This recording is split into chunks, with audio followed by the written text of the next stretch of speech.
This is the town of Dunbarton, New Hampshire. It's noted for being the home of Caleb Stark. He was the son of General John Stark, who trounced the British at the Battle of Bennington. General John Stark was also the greatest leader on the Patriot side at the Battle of Bunker Hill.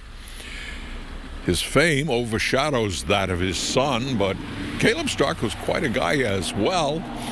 Caleb Stark's mother, that is the wife of General Stark, was Molly Page, who was the daughter of one of the very first settlers here, Caleb Page. So Caleb Stark was named for his maternal grandfather, Caleb.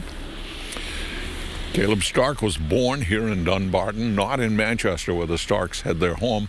When General Stark marched with his men to Bunker Hill, his son was told to stay home with his mother. But he would not, and he ran away from home to serve with his hero dad in the Army. He fought at Bunker Hill with the 1st New Hampshire Regiment, went on to fight in Trenton and in Princeton. And in fact, after his dad resigned his commission, Caleb remained in the Army. And by the end of the war, he had risen to the rank of major. During the war, he became friends with the Marquis de Lafayette and was one of the committee that greeted the great French hero on his tour of America in 1824.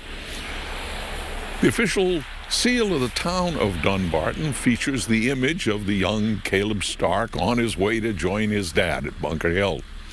And there is this, the statue of the young man on the town common here, also on his way to the battle. Later, Caleb Stark opened the first store here in Dunbarton out at Page Corner. All his life he was in industry and trade. He built the first cotton mills in the town of Suncook. He practiced law in the state. He also was a state senator in 1818. Ever the adventurer, in 1828, at the age of 69, he moved out to Oxford Township in Ohio, and he died there in 1838. His body was, however, brought back here to Dunbarton, where it is interred in the Stark Cemetery out on Mansion Road.